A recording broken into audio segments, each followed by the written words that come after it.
Yo, Tony D here with a special video. Arkham Asylum, Serious House on Serious Earth, written by Grant Morrison, illustrated by Dave McKean. I picked this up, opened it up, and it was over. I have to have this. So I bought it, read it multiple times, blown away.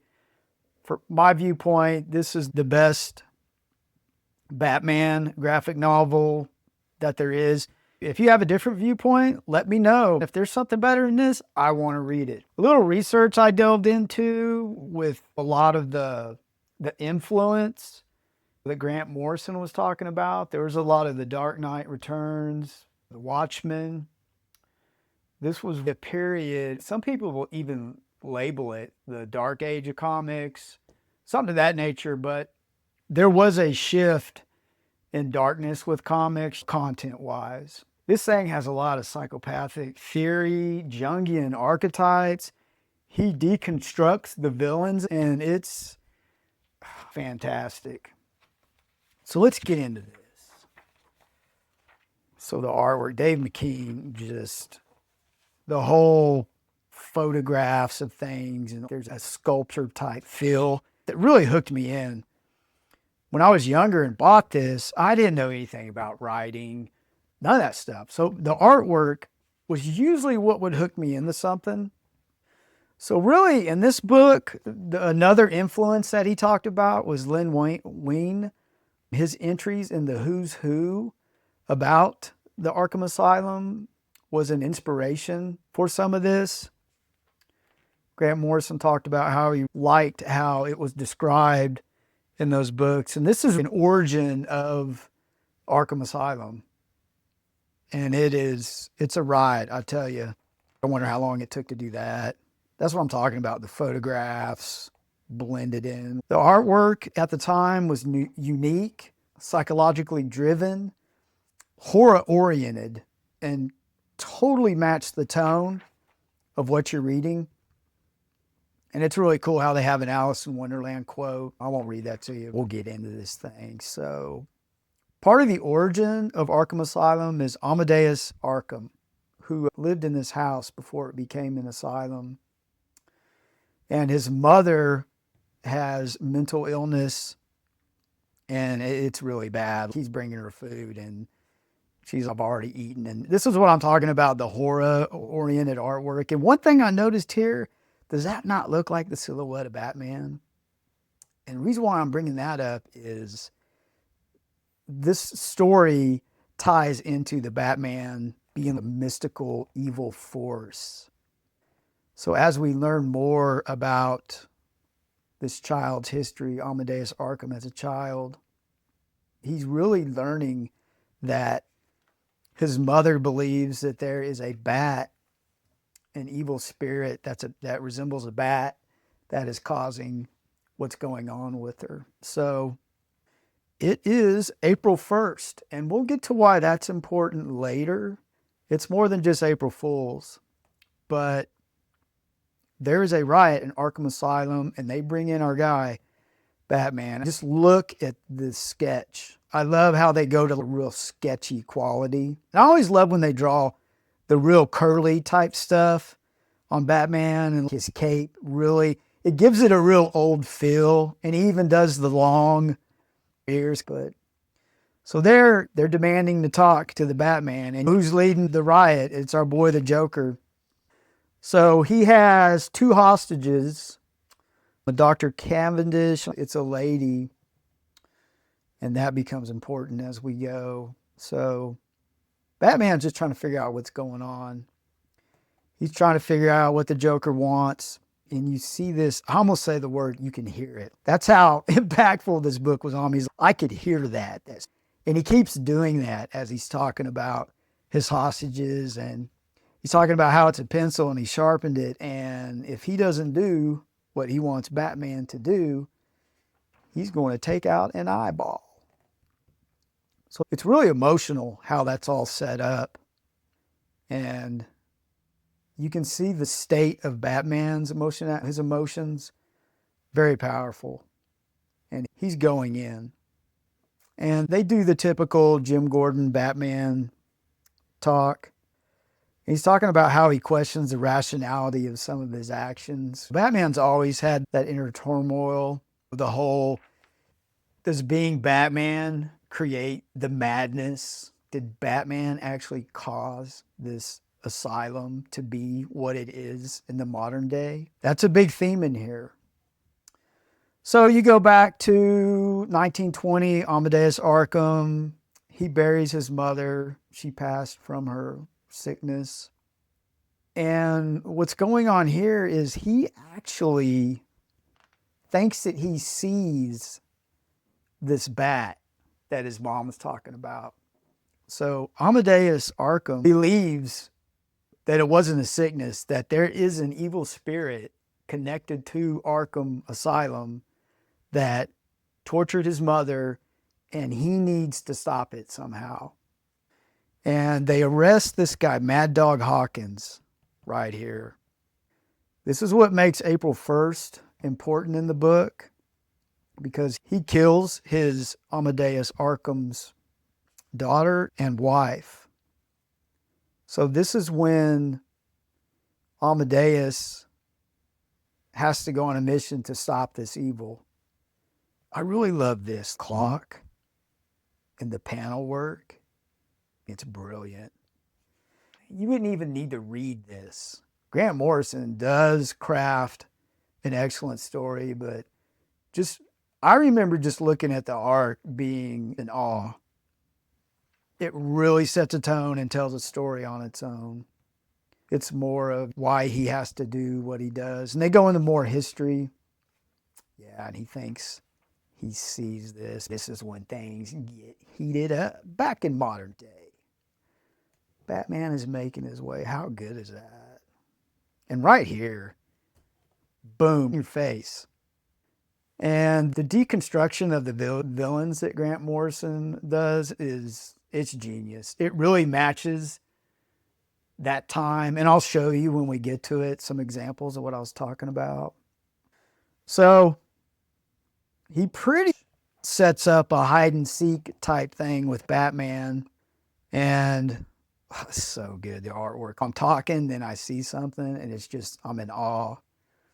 So he has his hostages.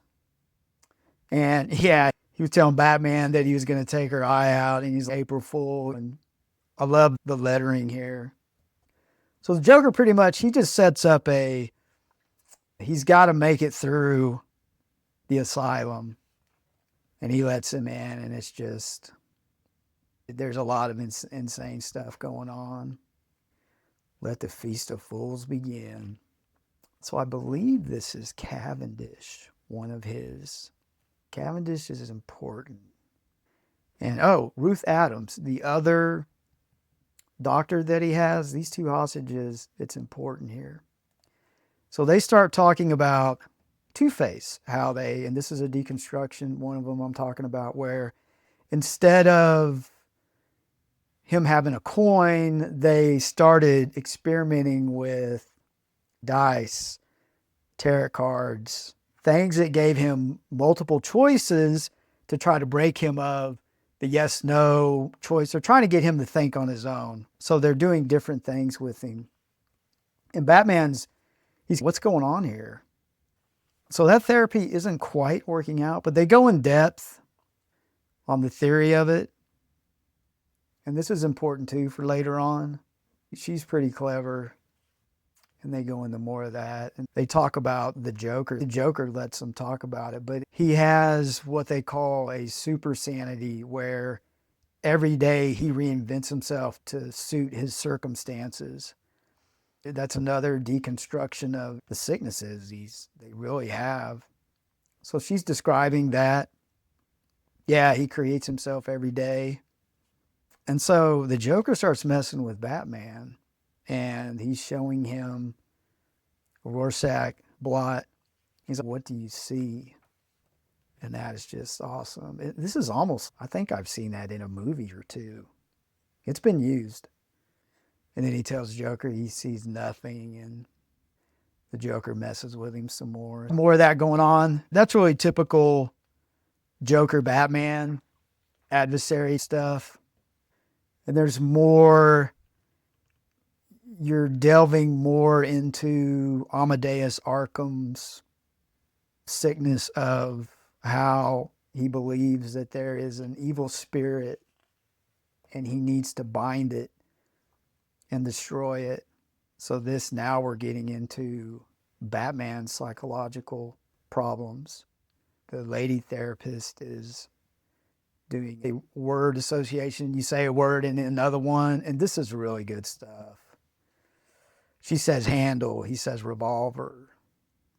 And he's stop, gun, he says father. It's, you have to buy this. The pearls, that's just classic Batman. So you get more into the Amadeus Arkham mythos. Yeah, you're getting into more of that origin. It's an important part of the story, but for me, I didn't want to get lost in the action when I was younger. But now that I'm older, I can get into this and go deeper, which is cool. But when I first bought this, I didn't go down the rabbit hole, but I didn't want to, the psychological stuff just really wasn't there for me yet. I wasn't mature enough. You read it again, you wait 20, 30 years. I can't remember how long it's been, but it's, you have a different viewpoint from your experiences and just growing up. But this is where he sets up the, you need to get through the asylum and you win. Reminds me of AWOL Nation's song, Run. I might do a video on that, but that's really good. So now he has to run the gamut of the asylum, and he has more flashbacks to his trauma, and it's done very artfully. Probably the best interpretation of going back. Like, we've seen this a million times, right? If you're a Batman fan, but this one was really artfully done. And so the trauma is so great. He literally pokes a broken piece of glass to feel something other than what he's feeling. And I think a lot of people can relate on some level on that, because sometimes your mind is worse than physical pain. But the panel work, it's great. How it gets closer, the drip closer. So now you're getting into the asylum and they're watching. It's interesting that they have Psycho on the TV, Anthony Perkins. So now he gave Batman a head start and he's just, let's go after him. And Two-Face is really, he's in his own world, really. He's just blasé about the whole thing. The Joker, he wants everyone to play along. And this is more of Amadeus. This is when he finds the tragedy that I laid out earlier. It's bad. Wow. And just the whole, this is what I mean by you can just look at the pictures. There's a buildup of tension there that's just masterful. So yeah, he slips into his own insanity from that. And he truly believes that this bat is a real thing and he has to do something about it. So now we see Batman's running the gauntlet and he sees, this is supposed to be Clayface, and talking about the deconstruction, it's, AIDS was a huge thing in the 80s, and that's really what this reminds me of. Maybe an AIDS patient. I believe this one is Clayface. It's something contagious too, because Batman doesn't want to be touched by him. I'm trying to remember who this was. So he's looking for Clayface. He's been taken out. Yeah, and Batman, he takes care of him really quick. So now we're Scarecrow. Yeah, if you know who this is, let me know. Oh, this is really, I remember this distinctly. For some reason, this really impacted me with the whole, his pitchfork. Yeah, he's not afraid. He sees all this scribbling, and that gives him some more clues of what's going on. And then he runs into the Mad Hatter, deconstructed as well, in a bad way. It's not good. He calls Arkham a looking glass. It reflects back your trauma. So now we're back with Amadeus. But so Mad Dog, the guy that murdered his family, Amadeus's family, he gets him on the table and he takes him out. So what happens with that is he ends up being a part of Arkham Asylum. They put him in there for the... So now this is Zeus. And it's a really, wow, man, more of that deconstruction. And he has a false sense of grandeur. He's talking about power. And Batman pretty much just walks away from this guy. But it's fantastic how they set that up. And then they show you some shrooms. This is Amadeus trying to figure out his trauma. And then Batman runs into Killer Croc. I believe they were going for more of a Elephant Man type look from the research I did. But he does have crocodilian features predominantly. So he gets thrown out the window. And then he looks up at, I believe that's the Archangel Michael. Yeah. There's definitely some religious tones in here. Oh, and he takes the spear. So he goes in. He has a... How many times have you seen the Dragon movie where they have a scale missing? So they battle it out. It almost has a feel of fighting a demon. A biblical type flavor to it. And the whole time he's doing stuff, the narration is just spot on. And then Batman gets wounded pretty bad. So he makes it. And so he runs into Dr. Cavendish. He has Dr. Adams. He's holding her hostage. He's like, what's going on here? So he has Batman read Amadeus Arkham's diary, and it delves us more into his trauma and the genesis of this asylum. So this is where he describes he saw the bat. He is seeing it. That's his mother. And she's just begging. And so he puts her out of her misery. And he does become an inmate. And what we're getting to here is Cavendish believes that he needs to carry on Amadeus Arkham's vision to destroy this evil entity that's tied to the asylum, which is Batman. And the reason why he believes he is the bat is because of the inmates that he's putting in there just adds to the madness, to the cycle. And he tells him that he's just a man. And he's like, no. And Amadeus even scratched stuff into the walls about this with his fingernails. It's probably hard to see, but it's a spiral. So our guy Cavendish he orchestrated this whole thing, let the inmates out on the day that Amadeus Arkham's family was murdered, and a follower of this guy. He gave everything for this, to destroy this bat, this evil spirit. And the other doctor, she's trying to buy time. She's in a bad spot. And he gets to a point where, and you got to remember, Batman's injured. He got that spear shoved through his side, his oblique. And he's also mentally just drained from everything he's been thinking and going through. So she slices his throat. She gets the razor, and it is, look at that. Boom. So now if you think about it, now she has her trauma to deal with, and she's really affected by it. So really, in a sense, it's a vicious circle. It never ends if you really think about it. The whole mythos of Batman, it's a never-ending cycle. It's brilliant. He's going to leave it up to Two-Face to make the call whether he gets out or dies there, because he's too injured. Of course, the Joker, he's all about stuff like that. If it's within your favor, you're all free. Get out of here.